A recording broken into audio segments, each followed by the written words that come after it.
अस्सलाम वालेकुम students. 9th class physics new book 2025 chapter number 6 हमारा कंप्लीट हो गया है। आज हम इसके शॉर्ट क्वेश्चंस करेंगे। एमसीक्यूज हम नेक्स्ट वीडियो में करेंगे, ठीक है।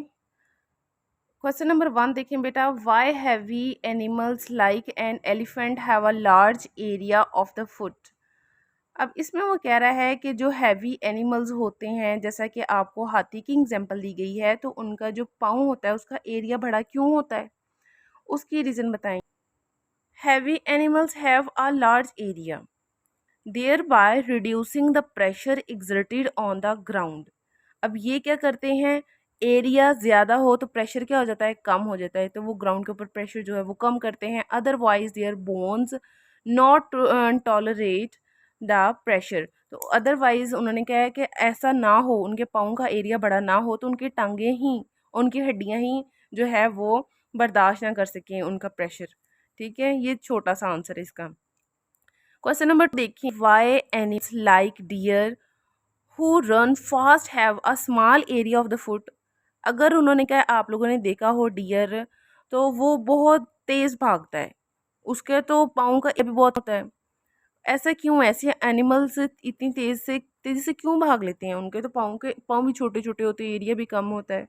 तो इसमें इसके रीज़न देखिए कि animals like deer have small feet to help them move quickly.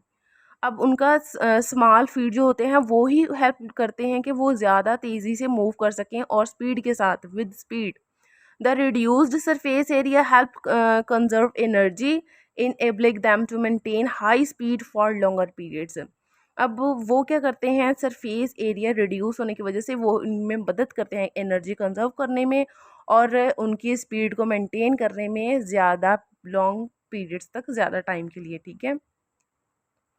अब यहाँ पर देखें कि क्वेश्चन नंबर 3 में वो कह रहा है कि why is it painful to walk bare footed on pebbles. ये हमने अपना जब लेक्चर पढ़ा था उस दौरान भी हमने ये पढ़ा था इसका आंसर। यहाँ पर भी देख लेते हैं, when we walk on the pebbles the contact area is reduced. वहाँ पर हमने पढ़ा था कि फ्लैट एरिया पर चलना आसान होगा या पीबल्स के ऊपर मुश्किल कहाँ पर होगा, आसान कहाँ पर होगा। तो फ्लैट एरिया जो होता है वहाँ एरिया ज़्यादा होता है, तो इसलिए वहाँ पर चलना आसान होता है। और यहाँ पर एरिया क्या होता है, कॉन्टेक्ट एरिया कम हो जाता है, जिसके वजह से then the pressure due to reaction force become so high that it's become feel painful. तो जो रिएक्शन में हमारे पास फोर्स लग रही होती है वो हमें ज़्यादा प्रेशर दे रही होती है, इस वजह से हमें लगता है कि वो बहुत ज़्यादा पेनफुल होती है। वो भी आपका रिवाइज हो गया और ये भी आपको हो गया। अब यहाँ पर क्वेश्चन नंबर 4 देखें, state Pascal's law. Pascal law को बताएं और give an application of Pascal's law, और उसकी एप्लीकेशन बताएं। तो पास्कल लॉ हमने अपने लेक्चर्स में भी, लास्ट लेक्चर में भी पढ़ा था कि when pressure is applied at one point in an enclosed fluid it is transmitted equal to all parts of fluid without loss. अगर हम कोई इनक्लोज्ड सरफेस के अंदर अपना फ्लूइड को रखते हैं और एक साइड से प्रेशर अप्लाई करते हैं तो वो इक्वली ट्रांसफर हो जाता है हर पार्ट्स के ऊपर, ठीक है। और इसकी एग्जांपल हमने क्या पढ़ी थी बेटा, हाइड्रोलिक प्रेस पढ़ा था, car lift at service station पढ़ा था, हाइड्रोलिक ब्रेक्स ऑफ व्हील्स पढ़ा था, ठीक है। क्वेश्चन नंबर 5 देखें, state what to do you mean by elasticity of a solid. अब इसमें वो कह रहा है कि सॉलिड के अंदर जो इलास्टिसिटी है उसका क्या मतलब है, मतलब वो बताएं अपनी वर्डिंग में। Elasticity is the property of solid. ये इलास्टिसिटी जो है वो सॉलिड की प्रॉपर्टी है by which they come back to their original shape when deforming force ceases to act. अब ये क्या कहता है, इलास्टिसिटी एक प्रॉपर्टी है सॉलिड की कि जब हम उसके ऊपर फोर्स अप्लाई करते हैं, जैसे हम कोई रबर बैंड उस जो ओरिजिनल इतनी है उसके हम ऊपर फोर्स अप्लाई करें और यहाँ तक जाकर स्ट्रेच कर दें, और स्ट्रेच करने के बाद जब हम उस फोर्स को हटाएं तो वो अपनी ओरिजिनल फॉर्म में वापस आ जाए, वो क्या है, इलास्टिसिटी ऑफ सॉलिड। ये उसकी प्रॉपर्टी है और इसको इस तरह डिफाइन किया गया है, ठीक है, कि वो अपनी ओरिजिनल शेप में वापस आ जाए। अब क्वेश्चन नंबर 6 में वो कह रहा है what is Hooke's law. Hooke's law बताएं कि does an object remains elastic beyond elastic limit, give reason. इसमें उन्होंने कहा है कि जब इलास्टिक लिमिट गुजर जाए, ठीक है, क्रॉस कर जाए, तो क्या ऑब्जेक्ट इलास्टिक होगा, उसके अंदर इलास्टिक जो प्रॉपर्टी है वो रिमेन रहेगी, हाँ या ना। गिव रीज़न, आप लोग रीज़न बताएं, ठीक है। हुक्स लॉ हमें क्या कहता है? हुक्स लॉ ने तो हमें यही कहा था ना कि कोई चीज़ जो फोर्स अप्लाई की जाए और वो अपनी ओरिजिनल फॉर्म में वापस आ जाए, तो हम उसे कहते हैं ये हुक्स लॉ है। यहाँ पर देखें कि if force F is applied on a spring to stretch और कंप्रेस इट, अगर हम किसी स्प्रिंग के ऊपर फोर्स लगाते हैं, उसे कंप्रेस करते हैं या स्ट्रेच करते हैं, तो उसके अंदर एक्सटेंशन आ जाती है या कंप्रेशन हो जाती है, जिसे हम एक्स का नाम देते हैं। हैज़ बीन फाउंड डायरेक्टली, हम उसे डायरेक्टली फाउंड कर सकते हैं, जो कि directly proportional to applied force, जो कि फोर्स के प्रोपोर्शनल होती है, ठीक है, within the elastic limit. Elastic limit के अंदर रह के हम उसे क्या कर सकते हैं, फोर्स को अप्लाई कर सकते हैं। यही हमने हुक्स लॉ में पढ़ा था ना, कि हुक्स लॉ में हमने यूं करके ग्राफ पढ़ा था, देखा था बेटा, यूं करके यहाँ तक हमने कहा था कि जहाँ स्ट्रेट लाइन ग्राफ है यहाँ तक, वो क्या है, हुक्स लॉ है, ठीक है। हुक्स लॉ हमें बताता है कि इलास्टिक लिमिट के अंदर रह के हम किसी चीज़ के ऊपर जब फोर्स लगाएं, तो वो चाहे कंप्रेस हो रही है, चाहे वो एक्सटेंशन हो रही है उसमें, मगर वो अपनी इलास्टिक लिमिट से बाहर ना जाए, ओरिजिनल फॉर्म में वापस आ जाए। अगर हम उसके ऊपर फोर्स इतनी ज़्यादा एग्जर्ट कर दी कि वो अपनी इलास्टिक लिमिट ही तोड़ दे, तो वो क्या करेंगे, वो फिर हुक्स लॉ तो नहीं ना उसके ऊपर अप्लाई होगा। तो यहाँ पर तो हमने हुक्स लॉ बताना है, उसकी हमने डेफिनेशन बता दी है, ठीक है बेटा। तो एफ डायरेक्टली प्रोपोर्शनल किसके होता है, एक्स के इक्वल होता है, और डायरेक्टली प्रोपोर्शनल को साइन हम हटाएं तो हमारे पास क्या आता है, के आता है। के हमारे पास क्या है, एक स्प्रिंग कांस्टेंट है। अब यहाँ तक हमने हुक्स लॉ को डिफाइन कर दिया कि हुक्स लॉ क्या है। दूसरी बात उसने हमें पूछी थी कि जब वो इलास्टिक लिमिट से गुजर जाए, तो क्या उसके अंदर इलास्टिसिटी जो है, does an object remain elastic, तो क्या वो इलास्टिक रहेगा object? No, an object does not remain elastic beyond its elastic limit. Elastic limit जब उसने क्रॉस कर दी है, तो वो इलास्टिक कैसे रह सकता है? Then when the object or material does not regain its original shape or size even after the deforming force is removed। अब यहाँ पे उन्होंने कहा है कि हमने जो फोर्स अप्लाई की थी स्प्रिंग को खींचने में, ठीक है, कोई स्प्रिंग हम अटैच कर रहे हैं, उसे उसके ऊपर हम फोर्स लगा रहे हैं, जैसे हम फोर्स लगाई, हमने उसे छोड़ा, वो कंप्रेस हुआ, फिर एक्सटेंशन आ गई, वो ओरिजिनल शेप में वापस आ ही जा रहा है, तो हम कह रहे हैं हुक्स लॉ अप्लाई हो रहा है। अगर हम रबड़ वगैरह की एग्जांपल ले लें, ठीक है, उसे हम इतना ज़्यादा खींच लेते हैं, इतना ज़्यादा कि एक ऐसी लिमिट आ जाती है कि वहाँ पर जाकर वो ब्रेक हो जाता है, ठीक है। तो हम उसे ये नहीं कह सकते कि ये है हुक्स लॉ इसके ऊपर अप्लाई हो रहा है और ये इसके अंदर जो है अभी भी इलास्टिसिटी है, ये इलास्टिक प्रॉपर्टी मौजूद है। क्यों? क्योंकि वो तो लिमिट ही क्रॉस कर गया है, ठीक है बेटा, तो हम उसे नहीं कह सकते कि ये इलास्टिक है, वो अपनी ओरिजिनल फॉर्म में वापस ही नहीं आ सकता। हुक्स लॉ तो मैं ये कहता था कि स्ट्रेच हो, कंप्रेस हो, मगर ओरिजिनल शेप में वापस आ जाए, तो ये तो आएगा ही नहीं। यहाँ तक कि हम फोर्स हटा भी दें, इतना स्ट्रेच कर दिया, इतना स्ट्रेच कर दिया कि वो टूट गई है, और हम दोबारा फोर्स को हटा दें, तो क्या वो जुड़ जाएगी? क्या वो ओरिजिनल शेप में वापस आएगी? नहीं ना। तो यहाँ पर भी तो वो वही कह रहा है कि due to the bonds between the molecules and atoms of the materials are permanently stretched और compress beyond their elastic capacity. तो वो जितनी उसकी कैपेसिटी थी उससे ज़्यादा ही हमने इसको खींच दिया, स्ट्रेच कर दिया, ये कंप्रेस कर लिया, तो वो परमानेंटली टूट जाएगी, स्ट्रेच हो जाएगी, तो वो फिर वापस तो नहीं ना आ सकते, उसके मॉलिक्यूल्स या एटम्स अटैच तो नहीं ना हो सकते। तो ये हमारा दूसरे का आंसर हो गया पार्ट का, ठीक है। क्वेश्चन नंबर 7 देखिए, उन्होंने कहा है फ़र्क करें, distinguish between force and pressure. Force and pressure भी आप लोगों ने पढ़ा है। फोर्स क्या है? फोर्स इज पुश और pull acting on an object that can change its motion और शेप। फोर्स किसे हम कहते हैं? फोर्स क्या है? पुश और पुल है, किसी ऑब्जेक्ट को हम मूव करवाते हैं, वो डिस्टेंस कवर करती है, ठीक है, शेप और मोशन को अपनी चेंज कर लेती है, शेप या motion. Its formula is F equal M A है। और प्रेशर को अगर हम देखें तो प्रेशर क्या है? Pressure is the amount of force exerted per unit area on a surface. किसी सरफेस के ऊपर हम फोर्स अप्लाई करते हैं तो वहाँ क्या होता है? प्रेशर एक्सर्ट हो जाता है। उसका फॉर्मूला क्या है? P इक्वल एफ ओवर ए है। अब यहाँ पर हमारे पास फोर्स क्या है? वेक्टर क्वांटिटी है, और प्रेशर क्या है? स्केलर क्वांटिटी है, और इसका फॉर्मूला यूनिट क्या है? न्यूटन है, और इसका क्या है? पास्कल है, जिसको हम यूं करके भी लिखते हैं, ठीक है। फोर्स लगने की वजह से कॉज क्या होता है, मोशन हो जाती है, डिफॉर्मेशन और एक्सेलरेशन ऑन ऑब्जेक्ट, जो ऑब्जेक्ट के अंदर जो है एक्सेलरेशन हो जाती है प्रोड्यूस, क्योंकि वो डिस्टेंस कवर करता है वेलोसिटी और then acceleration. Determine whether an object will experience stress और डिफॉर्मेशन ओवर अ सरफेस। इससे आप लोग क्या फाइंड कर सकते हैं कि ऑब्जेक्ट के ऊपर स्ट्रेस कितना लग रहा है, कितना एक्सपीरियंस कर रहा है, करेगा वो स्ट्रेस, और डिफॉर्मिंग फोर्स जो है वो सरफेस के ऊपर कितनी लग रही है, डिटरमाइन आप लोग कर सकते हैं। क्वेश्चन नंबर 8 देखें कि what is the relationship between liquid pressure and the depth of the liquid. ये भी आप लोगों ने पढ़ा था, जितनी ज़्यादा डेप्थ होगी उतना प्रेशर ज़्यादा होगा।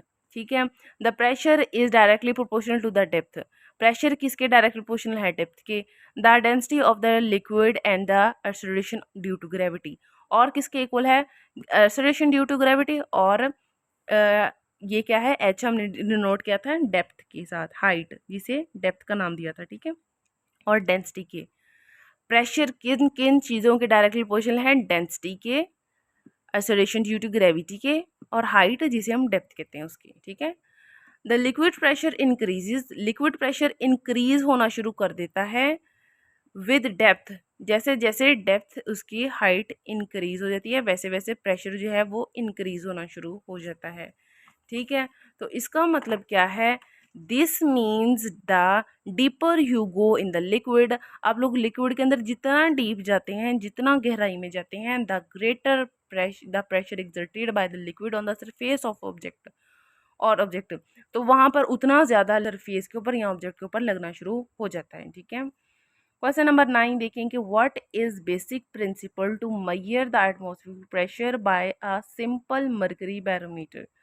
इसमें वो कह रहा है कि जो हमारे पास बेसिक प्रिंसिपल है एटमॉस्फेरिक प्रेशर को मेजर करने का सिंपल मर्करी बैरोमीटर से, वो क्या है।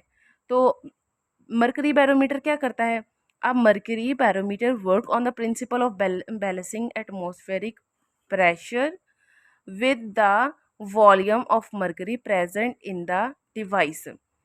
मर्करी जो बैरोमीटर है वर्क कर रहा है किस पर, किस प्रिंसिपल पर, कि बैलेंसिंग एटमॉस्फेरिक प्रेशर, उसने एटमॉस्फेरिक प्रेशर को बैलेंस करने के मेजर करना होता है, वो इसी पर वर्क कर रहा होता है। उसके अंदर जो मर्करी प्रेजेंट होता है उसके थ्रू। ठीक है, यही उसका बेसिक प्रिंसिपल होता है, काम होता है। क्वेश्चन नंबर 10 देखें बेटा कि state the basic principle used in the hydraulic brake system of the automobile. Automobile में जो सिस्टम बेसिक यूज़ किया जाता है वो कौन सा है, उसे स्टेट करें, लिखें, बताएं। तो हमें पता है वो क्या है, पास्कल लॉ हमने पढ़ा था ना। तो यहाँ पर आंसर देखें, the basic principle use in hydraulic brake system of the automobile is pascal law. जो ऑटोमोबाइल्स में यूज़ होता है बेसिक प्रिंसिपल हाइड्रोलिक ब्रेक्स के लिए, वो क्या है, पास्कल लॉ है। When there is an increase in pressure at any point in the confirmed liquid, अगर हम किसी लिक्विड के अंदर इनक्लोज सरफेस के अंदर वो हो, हम उसे एक साइड के ऊपर प्रेशर इंक्रीज करेंगे तो वो इक्वली डिवाइड होगा। ठीक है, तो यहाँ पर हम वही पढ़ रहे हैं कि is an equally increase at every point in the container, तो वो दूसरी साइड पर जाकर वो इक्वली डिवाइड हो जाएगा। ठीक है, स्टेट्स लॉ ये जो है हमने बता दिया। पास्कल लॉ, पास्कल लॉ हमें यही बताता है कि अगर आप लोग छोटे एरिया के ऊपर प्रेशर अप्लाई करते हैं तो बड़े हमने बीकर्स बना के बात की थी ना, तो जो दूसरे बीकर्स के ऊपर जाएगा उसके ऊपर पिस्टन लगा होगा, सरफेस एरिया ज़्यादा होगा, जिसे हम A1 का नाम देते हैं, इसको हम A2 का नाम दे देते हैं। हम फोर्स अप्लाई कर रहे हैं, फोर्स की वजह से वहाँ पर प्रेशर एक्सर्ट होगा, वो प्रेशर इक्वली ट्रांसफर हो जाएगा दूसरे के ऊपर और उसकी फोर्स अपवर्ड लगेगी, और वहाँ पर जो प्रेशर होगा P1 इक्वल हो जाएगा P2 के। ठीक है, तो ये हमारा पास्कल लॉ भी प्रूव हो गया, जो कि हाइड्रोलिक ब्रेक्स के अंदर ऑटोमोबाइल्स में यूज़ किया जाता है। ठीक है, यहाँ पर हमारे पास 10 के 10 हमारे क्वेश्चंस कंप्लीट हो गए। कंस्ट्रक्टेड रिस्पॉन्स क्वेश्चंस देखें बेटा, 6.1 में वो कह रहा है अ स्प्रिंग हैविंग स्प्रिंग कांस्टेंट की। एक स्प्रिंग है जिसका स्प्रिंग कांस्टेंट को हम के कह रहे हैं, Hanks vertically from a fixed point A, उसको हैंग किया गया है किसी फिक्स्ड पॉइंट पर, और उसके साथ जो है लोड जो है ऑफ वेट एल जो है अटैच किया गया है, हैंग किया गया है, ठीक है, स्प्रिंग के साथ। When hung from the spring causes an extension, जब उन्होंने कहा कि हमने वेट उसके साथ लटकाया, फिक्स कर दिया, हैंग किया, तब क्या हुआ, वो वजह किसकी बनी बेटा, एक्सटेंशन की। The elastic limit of the spring is not exceed, मतलब कि उसने इलास्टिक लिमिट को एक्सीड नहीं किया, मतलब कि उसकी लिमिट नहीं क्रॉस की, ठीक है। Some identical springs each with spring constant k and arrange as shown below. अब उन्होंने कहा कुछ आप लोगों को आइडेंटिकल स्प्रिंग और उनके जो है स्प्रिंग कांस्टेंट साथ दिए गए हैं और नीचे आप लोगों को टेबल में दिखाए हैं, यहाँ पर दिखे, ठीक है बेटा। फॉर ईच अरेंजमेंट, हर अरेंजमेंट में complete the table by determining, आप लोग वैल्यू फाइंड करेंगे the total extension in terms of x, x के अंदर कितनी एक्सटेंशन हुई वो आप लोगों ने फाइंड करनी है, and the spring constant in term of के, और जो स्प्रिंग कांस्टेंट है वो आप लोगों ने फाइंड करना है, ठीक है। ये अब इन चीज़ों को नहीं देखना, ठीक है, जस्ट टेबल देखें। एक साइड पे उन्होंने अरेंजमेंट दी है कि आप लोगों के पास दो स्प्रिंग हैं, वो यूं करके सीरीज़ में अटैच हैं, ठीक है। इस तरह अगर स्प्रिंग दो अटैच होंगे तो उन्हें हम कहेंगे सीरीज़ में अटैच हैं, ठीक है। और यहाँ पर उसी दो स्प्रिंग को उसी जो जैसे यहाँ पर फिगर ए में नज़र आ रहा है, फिगर बी में भी वैसे ही दो स्प्रिंग लिए गए हैं आइडेंटिकल एक जैसे, और उनको बेटा इस फॉर्म में पैरेलल फॉर्म में अटैच किया गया है, ठीक है। इसको हम सीरीज़ कहते हैं, इस फॉर्म को हम क्या कहते हैं, पैरेलल, ठीक है, कॉम्बिनेशन। यहाँ पर हमने वो आंसर लिखना है जो एक्सटेंशन के बाद आया था, टोटल एक्सटेंशन, जब हमने लोड लगा दिया तो टोटल एक्सटेंशन जो हुई वो हमने बतानी है, ठीक है। और स्प्रिंग कांस्टेंट के जो है उसकी अरेंजमेंट आप लोगों ने बतानी है कि के कैसे अरेंज किया है, ठीक है। इसका आंसर हम देते हैं बेटा। अब यहाँ पर देखें, जब हमने स्प्रिंग वन अटैच कर दिया, ये फिक्स्ड कोई पॉइंट है, ठीक है, ए के साथ पहला स्प्रिंग अटैच कर दिया, जब हम दूसरा अटैच करेंगे, ठीक है, वो तो वैसे ही उनमें कोई एक्सटेंशन नहीं आएगी। जैसे हम कोई लोड भारी वजनी चीज़ अटैच करेंगे तो ये भी खुला हो जाएगा, एक्सटेंशन हो जाएगी ना, स्प्रिंग के अंदर आ जाएगी। यहाँ पर एक एक्स आ गया, एक यहाँ पर एक्स आ गया, तो हमने हुक्स लॉ में यही पढ़ा था ना। तो यहाँ पर जो x है वो x से प्लस करेंगे तो हमारे पास क्या वैल्यू आ जाएगी, 2x हो गया, एक्सटेंशन हमारे पास बढ़ गई ना बेटा। तो यहाँ पर देखें हमारे पास स्प्रिंग कांस्टेंट फिर क्या होगा, अब स्प्रिंग कांस्टेंट जो है वो हमारे पास डिवाइड हो रहा है, यहाँ इस स्प्रिंग का भी स्प्रिंग कांस्टेंट होगा, कोई वैल्यू होगा, और इसका भी होगा, ठीक है। तो यहाँ पर जब x बढ़ रहा है, हमने फॉर्मूला क्या पढ़ा था, बच्चा फॉर्मूला बताएगा, देखिए यहाँ पर मैंने लिखा हुआ है फॉर्मूला। हुक्स लॉ हमें बेसिक फॉर्मूला यही देता है ना, f डायरेक्टली प्रोपोर्शनल है x के, f डायरेक्ट प्रोपोर्शनल होता है x के, ठीक है। कितनी एक्सटेंशन आ रही है फोर्स लगने की वजह से, यहाँ कितनी कंप्रेशन आ रही है, तो यहाँ पर देखें k क्या है, कांस्टेंट है। अब जब दो चीज़ें बेटा डायरेक्ट रिलेशन में हैं, मल्टीप्लाई हो रही हैं, तो इनके अंदर जो रिलेशन है एक दूसरे के साथ कौन सा होता है, रिवर्स होता है। ये मैं बार बार आपको बताती हूँ, ठीक है। अब यहाँ पर देखें, अगर एक चीज़ बढ़ रही है, यहाँ पर हमारे पास x क्या हो गया, बढ़ गया ना टोटल, जब हमने एक्सटेंशन फाइंड की तो k की वैल्यू क्या होगी, कम होगी। इसको हम देख लेते हैं k की वैल्यू कम कैसे होगी, इसको प्रूफ तो करें हम, ठीक है। लोगों ने बेटा हुक्स लॉ के टॉपिक में पढ़ा था, मैं आपको अभी दिखाती हूँ। देखें इस लाइन में क्या लिखा हुआ है, बता रहा है ये कि स्प्रिंग कांस्टेंट हमारे पास k है, और यहाँ पर it is Maihar the stiffness of spring, ये क्या मैयर कर रहा होता है, स्टिफनेस ऑफ के, स्प्रिंग जो है उसकी नेचर कैसी है बेटा, ठीक है। तो यहाँ पर देखें, the greater the value of spring constant, इसका जितनी बड़ी ज़्यादा वैल्यू होगी स्प्रिंग कांस्टेंट की के की, इसका क्या मतलब है कि the greater will be stiffness और स्ट्रेंथ ऑफ द स्प्रिंग, मतलब कि वो उतना ही ज़्यादा स्ट्रेंथ होगी स्प्रिंग की और उतना ही ज़्यादा वो सख्त होगा, ठीक है। और जितनी स्मॉलर वैल्यू होगी वो उतना ही ज़्यादा सॉफ्ट होगा। यहाँ से एक बात तो क्लियर हो गई ना, हमें बात पता चल गई ना। अब देखें, अब हम चलते हैं अपने पॉइंट की तरफ वापस, ठीक है। तो यहाँ पर देखें, जब दो स्प्रिंग सीरीज में अटैच किए जाते हैं तो उनके अंदर क्या आ गई, एक्सटेंशन आ गई, एक्सटेंशन की वजह से एक्स की वैल्यू क्या हो गई, बढ़ गई, ठीक है बेटा। अब देखें, अगर ये सॉफ्ट स्प्रिंग है, ठीक है, अगर ये एक्सटेंशन होती ना तो यहाँ पर हमारे पास एक्स की वैल्यू कम आ जानी थी, क्योंकि एक्सटेंशन कम होनी थी। अब यहाँ तो एक्सटेंशन बढ़ गई है, मतलब कि ये ज़ाहिर कर रहा है कि जो हमारे पास यहाँ पर स्प्रिंग है वो स्ट्रेच हो गया ज़्यादा, और ये इलास्टिक लिमिट के अंदर रहता रहता। तो ये स्प्रिंग कांस्टेंट है, सॉफ्ट है, जो कि इजीली भी स्ट्रेच जो हो गया है ना, उसके अंदर एक्सटेंशन तो आ गई है ना, ठीक है। तो यहाँ पर के की वैल्यू डिवाइड हो जाएगी, यहाँ पर भी डिवाइड हो रही है। तो अगर हम दोनों की फाइंड करना चाह रहे हैं तो 1/k equivalent equal 1/k plus 1/k करेंगे तो 2/k आप लोगों के पास इसका टोटल आंसर आ जाएगा, ठीक है। अब दूसरा केस देखें, जब हम इनको कंपेयर करेंगे तो आपको ज़्यादा क्लियर समझ आ जाएगी। दूसरा देखें केस बी वाले में, वो कह रहा है कि एक स्प्रिंग हमने इस फॉर्म में अटैच कर दिया फिक्स्ड ए पॉइंट के साथ, और एक यहाँ पर, मतलब पैरेलल, दोनों पैरेलल कॉम्बिनेशन में अटैच कर दिए, ठीक है। देन एक रॉड फिक्स के साथ एक लोड को, वेट को अटैच कर दिया। तो यहाँ पर क्या होगा, हाफ फोर्स, ज़्यादा वेट है ना, वेट इक्वल फोर्स होता है, तो हाफ इधर डिवाइड हो जाएगी, हाफ इधर डिवाइड हो जाएगी। कैसे डिवाइड होगी, और इनमें एक्सटेंशन भी बहुत कम आएगी, ठीक है। यहाँ पर आपको नज़र आ रहा होगा कि x/2 लिखा है मैंने। ये क्यों लिखा है, जैसे मैं आपको एक एग्जांपल देती हूँ कि कोई हैवी बैग हमने उठाना हो, तो हम क्या करते हैं, कोई दो बच्चे ही ले लें, हैवी बैग है, उन्होंने उठाना है, तो वो क्या करेंगे, एक स्ट्रिप एक बच्चा उठा लेगा और दूसरा दूसरा दूसरी स्ट्रिप को उठा लेगा। तो वो क्या करें, उनको वजन नहीं लगेगा ज़्यादा, क्यों, क्योंकि वो डिवाइड हो गया दोनों तरफ वेट, ठीक है, फोर्स डिवाइड हो गई। इसी तरह यहाँ पर है कि लोड डिवाइड हो जाता है, हाफ इस साइड में हाफ इस साइड में, और तो फिर क्या होती है, एक्सटेंशन इन स्प्रिंग्स के अंदर ज़्यादा नहीं होती, जैसे यहाँ पर हुई थी, ठीक है। ये तो एक ही साथ दोनों अटैच थे, एक ही लाइन में सीरीज कहा था, ठीक है। और यहाँ पर ये दो पैरेलल अटैच हैं, इसलिए इनके अंदर टेंशन ज़्यादा नहीं होती, एक्सटेंशन। वो क्यों, क्योंकि हमने क्या किया है, ये दोनों वेट को डिवाइड कर लेते हैं, ठीक है। तो यहाँ से क्लियर हुआ कि हमारे पास जो है वैल्यू ये x/2 आ गई, ठीक है। आप लोग पुट करके वैल्यू देख लें, आपके पास आंसर जो है वो x/2 आ गया, क्योंकि लोड इधर भी डिवाइड हो रहा है, L1/2 इधर भी आ रहा है, L1/2 इधर भी आ रहा है।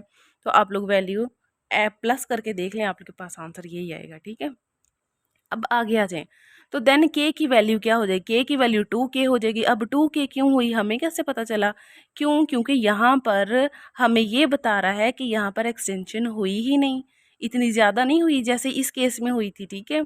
इसने हमें क्लियरली बता दिया था कि जो हमारे पास वैल्यू है के की, वो छोटी है। और वो छोटी कैसे है, क्योंकि वो सॉफ्ट कांस्टेंट की वैल्यू कांस्टेंट होती है, कम होती है, और जितना ज़्यादा स्टिफनेस ज़्यादा होगी, तो यही पढ़ा था ना कि उतनी ज़्यादा उसकी वैल्यू ग्रेटर होगी। यहाँ पर तो ये एक्सटेंशन ही नहीं हो रही, यहाँ पर स्प्रिंग क्या है, हार्ड है, तो हमें यहाँ से पता चल गया कि तुम्हारे पास जो के की वैल्यू है वो बड़ी है, ठीक है। इसको हमने 2k लिख दिया। 2k कैसे है, के 1k इसकी 1k इसकी ऐड करेंगे, इक्वलेंट जो के की वैल्यू हमारे पास आई 2k आई।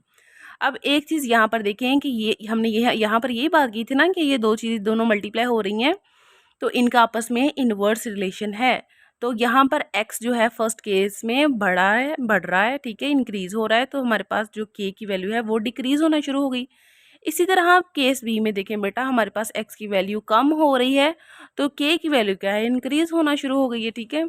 अब यहाँ पर आप लोगों ने एक ये भी चीज़ बेटा याद रखनी है कि सीरीज के जब हम स्प्रिंग को अटैच करते हैं तो वो स्ट्रेच ज़्यादा होता है, ठीक है।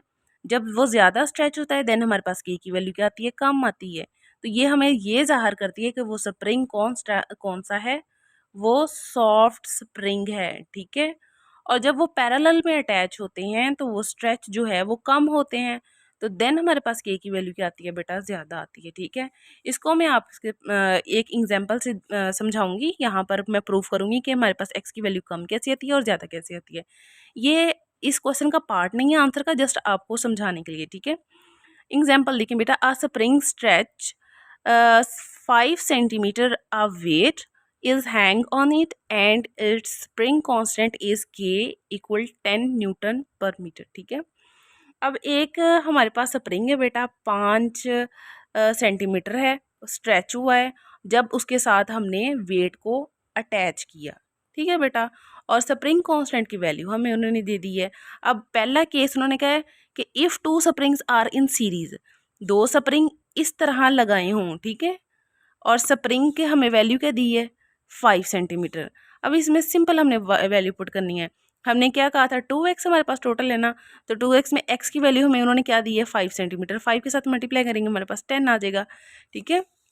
और देखें, जब जब हम स्प्रिंग कांस्टेंट के फाइंड करें तो के का फॉर्मूला हमारे पास क्या है, k/2। तो के की वैल्यू उन्होंने हमें 10 दी थी, डिवाइड 2 किया तो हमारे पास 5 आंसर आया। अब देखें के का आंसर 5 आया है और एक्स का आंसर हमारे पास क्या आया था बेटा 10। तो इस केस में मैंने रेड से निशान लगाया है ना, 10 आ रहा है हमारे पास, तो मतलब x की वैल्यू बढ़ रही है और k की वैल्यू कम हो रही है, क्योंकि इसका आंसर हमारे पास 5 आया है। ठीक है, ये चीज़ तो प्रूफ हो गई। अब देखें सेकेंड केस में कि if two springs are in parallel, अगर दो स्प्रिंग इस फॉर्म के साथ जुड़े हों तब देन क्या होगा कि weight is shared equally, weight दोनों तरफ डिवाइड हो जाएगा। ठीक है, शेयर दोनों करेंगे equally, each spring will stretch only 2.5, तो वो दोनों जो है वो कितना स्ट्रेच होंगे, सिर्फ ये देखें ये सारा 5 सेंटीमीटर यहाँ से तो नहीं ना स्ट्रेच हो जाएगा, तो उन्होंने तो स्प्रिंग बताया कि तो हाफ ये वाला स्ट्रेच होगा, हाफ ये वाला स्ट्रेच होगा, तो ये हम क्या करेंगे 5/2 करेंगे तो हमारे पास एक्स की वैल्यू आ गई। ठीक है, और इसी में हम स्प्रिंग कांस्टेंट की वैल्यू फाइंड कर लेंगे, तो 2k हमारे पास फॉर्मूला था, 2k के अंदर 10 की वैल्यू हम पुट करेंगे तो हमारे पास आंसर आ गया। अब सेकंड केस में मैंने यही कहा था कि हमारे पास एक्स की वैल्यू कम होती है और के की वैल्यू बढ़ती है, तो यहाँ पर देखें एक्स की वैल्यू कम हो रही है, के की वैल्यू बढ़ रही है, ये भी मैथमेटिकली प्रूफ हो गया। ठीक है, होप्स हो कि आपको ये क्वेश्चन समझ आ गया होगा। ठीक है, आप लोग जस्ट इसका इतना ही आंसर लिखें जितना यहाँ पर लिखा होगा वो इनफ होगा। ठीक है, इसके साथ एडिशनली आप इसका फॉर्मूला या ये चीज़ ऐड कर सकते हैं। ठीक है, क्वेश्चन नंबर 2 देखें बेटा कि इसमें वो कह रहा है springs are made of steel instead of iron, why. Spring जो होते हैं वो स्टील से बनाए जाते हैं आयरन की बजाय, क्यों? आयरन से क्यों नहीं बनाए जाते, स्टील से क्यों बनाए जाते हैं, वजह बताएं। बिकॉज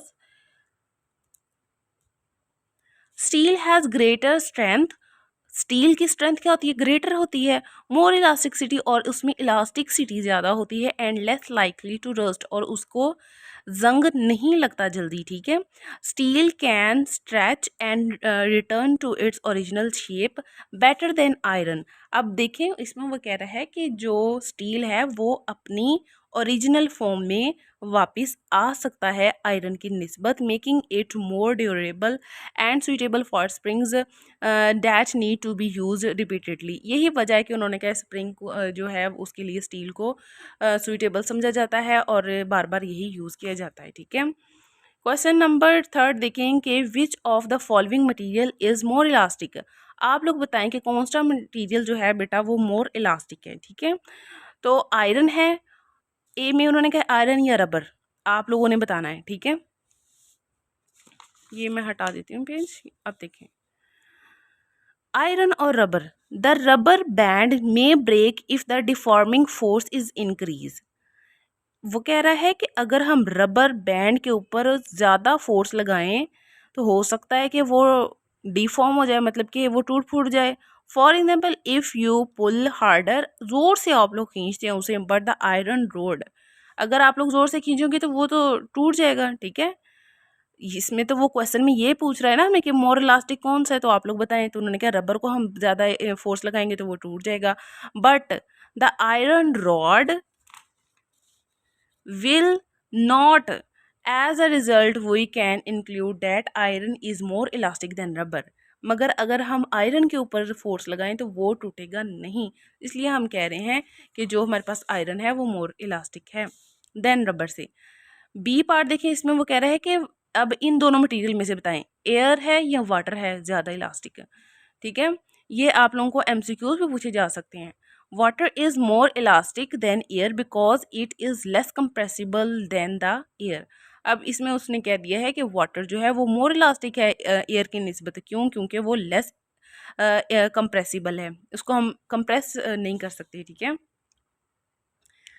अब क्वेश्चन नंबर 4 देखें कि how does water pressure 1 metre below the surface of the swimming pool compare to water pressure 1 metre below the surface of a very large and deep lake.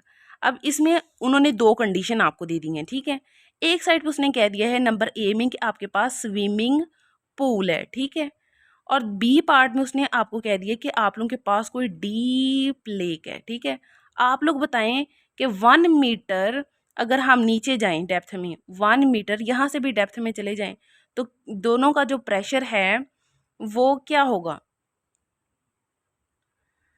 इसका आंसर देखें बेटा, the water pressure 1 meter below the surface of a swimming pool is same as the water pressure 1 meter below the surface of a large and deep lake.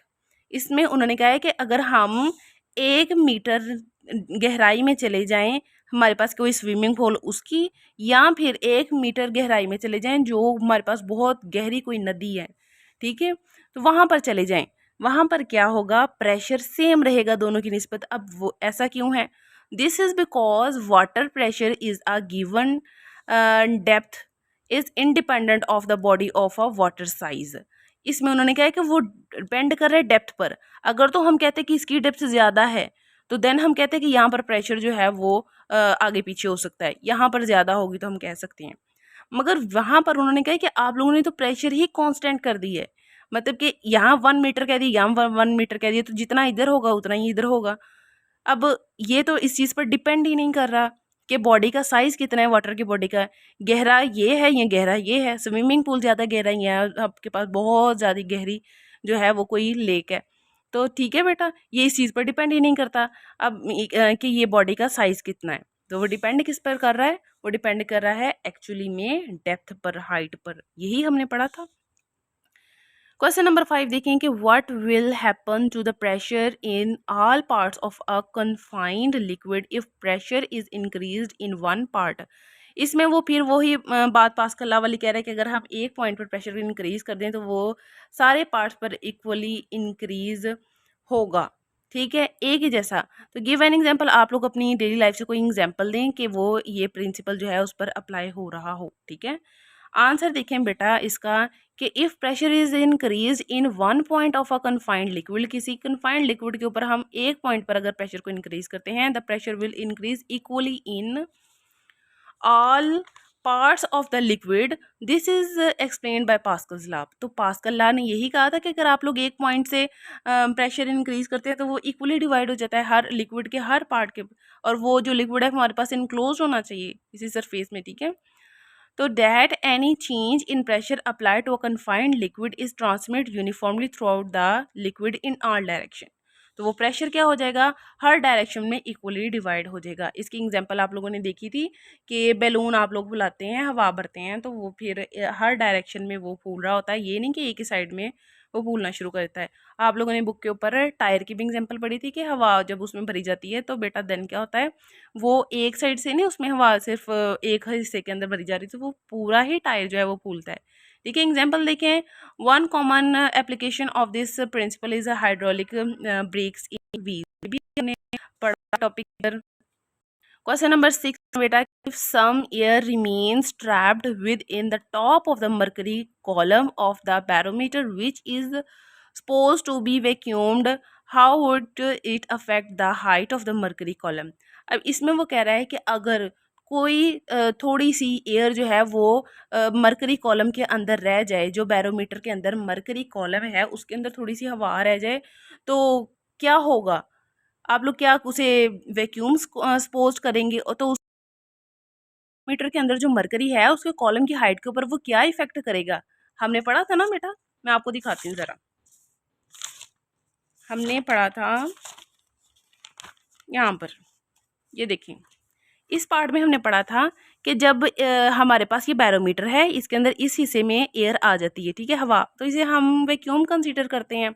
तो इस वजह से उन्होंने कहा कि ये मरकरी का ये जो कॉलम है, यहाँ पर ये मरकरी है बैरोमीटर के अंदर, इसकी हाइट के ऊपर क्या इफेक्ट करता है, आप लोग बताएं, इसकी रीज़न पूछ रहा है, ठीक है। यहाँ पर इसका आंसर देखते हैं कि if air remains trapped within the top of the mercury column, अगर एयर बच जाती है top of the mercury column और मरकरी कॉलम के ऊपर, दे एक्सर्ट सम प्रेशर, तो वो कुछ प्रेशर जो है वो एक्सर्ट कर रही होती है। इन दिस केस, इस केस में the atmospheric pressure will be equal to sum of the pressure due to air inside the tube. इसमें उन्होंने कहा है कि वो इस केस में क्या होगा कि एटमॉस्फेरिक प्रेशर है वो इक्वल हो जाएगा उस प्रेशर के जो उस के अंदर है, उस ट्यूब के अंदर जो एयर का प्रेशर है वो उस प्रेशर के इक्वल हो जाएगा, ठीक है। एटमॉस्फेरिक प्रेशर और उस ट्यूब के अंदर वाला प्रेशर जो है दोनों क्या हो जाएंगे, इक्वल हो जाएंगे, ठीक है।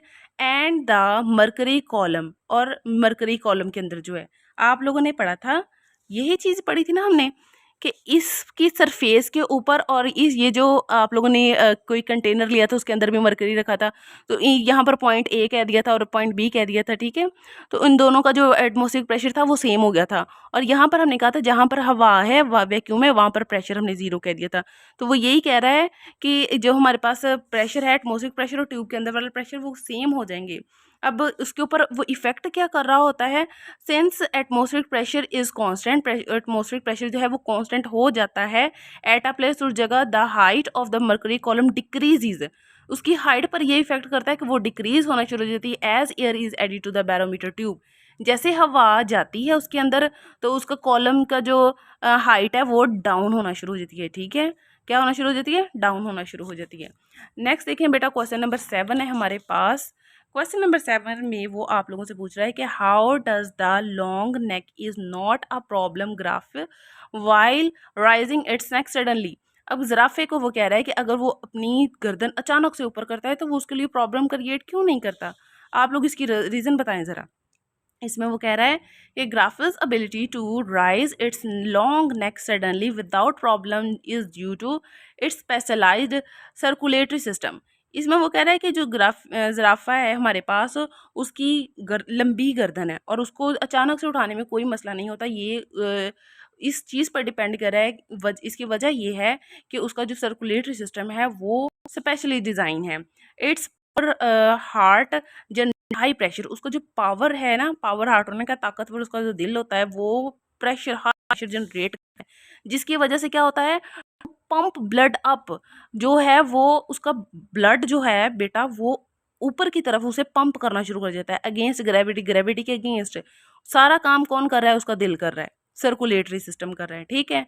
एज एक्सप्लेन्ड बाय, अब आप लोगों ने पढ़ा था प्रेशर क्या है, डेंसिटी जी और एच। जी हमारे पास क्या था, acceleration due to gravity, H हमारे पास। अब इसमें हमारे पास काम क्या एक्चुअली वो देखते हैं। Walls in the veins prevent blood from flowing backward during quick movements. अब जब वो अचानक गर्दन ऊपर करने लगता है तब उसके वॉल जो है वेन्स वो रोकती हैं कि तुम ब्लड को कहते हैं कि तुम वापस नहीं आना बैक, ठीक है। उस दौरान जब वो क्विक मूवमेंट कर रहा होता है, जल्दी जल्दी अपनी गर्दन को ऊपर कर रहा होता है, तो वेन्स जो है वॉल्स के अंदर जो वेन है वो बचा रही होती हैं ब्लड को वापस आने से, ठीक है बेटा। आगे देखें, while a network of small vessels near the brain regulates pressure, और छोटी छोटी जो आंतड़ियों का जाला होता है वो क्या कर रहा है, वो ब्रेन के अंदर के जो ब्रेन के करीब होती हैं वेसल्स, उनके अंदर प्रेशर रेगुलेट करना शुरू होता है, प्रेशर को रेगुलेट करता है, ज़्यादा करना शुरू करता है। Ensuring the brain is protected from sudden change, और फिर वो ब्रेन को ये मैसेज देता है, इंश्योर कर लेता है वो इस चीज़ को कि जो सडन चेंजेस आ रही हैं उसे वो उसको प्रोटेक्ट करता है, ठीक है। These features blood maintain sudden these features maintain steady blood flow and prevent damage, और यही जो फीचर्स हैं उसके, कौन से फीचर्स, ब्लड सर्कुलेटरी सिस्टम और उसका हार्ट का सिस्टम जो कि ब्लड को ऊपर की तरफ करता है पंप ग्रेविटी से, ठीक है। दूसरा, उसके दिमाग के पास जो एक जाला होता है छोटी छोटी वेन्स का, वो रेगुलेट करना शुरू करता है प्रेशर को। तो ये सारी चीज़ें जो सारा सिस्टम मिलके वो क्या कर रहा होता है, उसको इस सडन रिएक्शन जो गर्दन वो ऊपर करता है उसमें कोई उसको साइड इफेक्ट ना हो उससे बचाने के वो मदद करता है, ठीक है, कोई भी हार्मफुल डैमेज होने से बचाता है। क्वेश्चन नंबर 8 देखें, आपके the end of glass tube use in a simple barometer is not properly sealed. इसमें बेटा वो कह रहा है कि जो ट्यूब है हमारे पास बैरोमीटर की वो प्रॉपरली सील्ड नहीं है, सम लीक इज प्रेजेंट, कुछ कोई ना कोई हिस्सा लीक हो रहा है। What will its effect, effect क्या होगा आप लोग बताएं।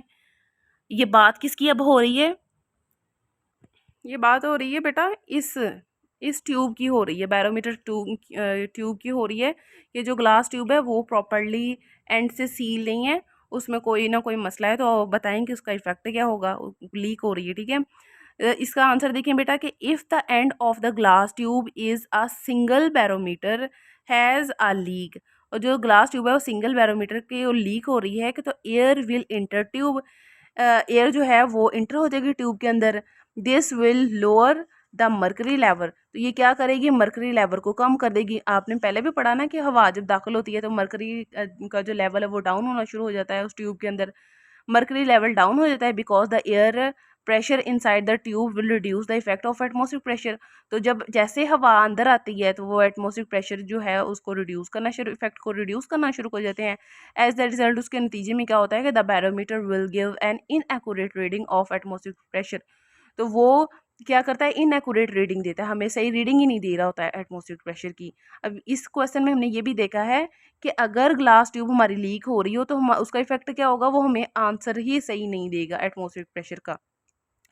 As the result the barometer will give an inaccurate reading. आगे क्या है, showing a lower mercury height than it should 9। Height जो है वो कम होना शुरू हो जाएगी 9 से, जो कि 9 होनी चाहिए। अब 9 देखें बेटा, क्वेश्चन नंबर 9 में वो कह रहा है कमेंट ऑन द स्टेटमेंट।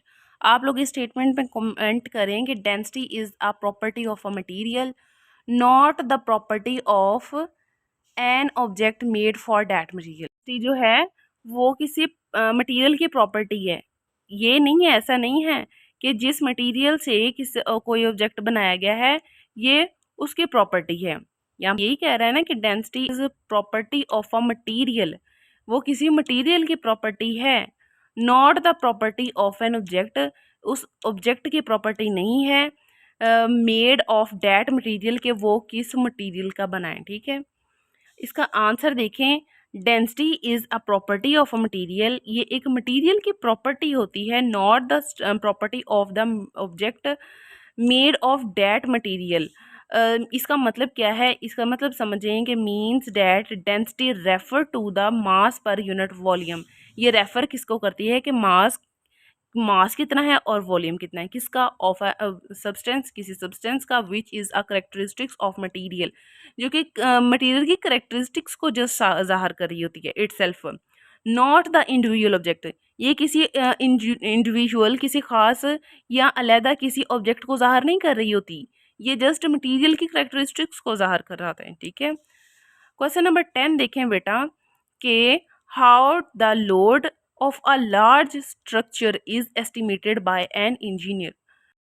इसमें बेटा वो कह रहा है कि कोई बहुत बड़ा सा लार्ज स्ट्रक्चर कोई बनाना है तो उसके अंदर कितना लोड होना चाहिए, कितना लोड होगा, इसका अंदाज़ा जो इंजीनियर है वो कैसे लगाते हैं। तो देखें, द आर्किटेक्ट्स एंड इंजीनियर, जो बिल्डिंग वगैरह बनाते हैं और जो इंजीनियर्स वगैरह होते हैं वो take special care of the density of the building material to be used in designing and constructing large structure। वो इस चीज़ का खास क्या रखते हैं कि हम कौन सा डेंसिटी क्या है बिल्डिंग मटेरियल्स की जो हम यूज़ कर रहे हैं और जो डिज़ाइनिंग के लिए हम यूज़ कर रहे हैं बनाने के लिए लार्ज स्ट्रक्चर को। ठीक है, द डेंसिटी, सारा काम किसका है, डेंसिटी का।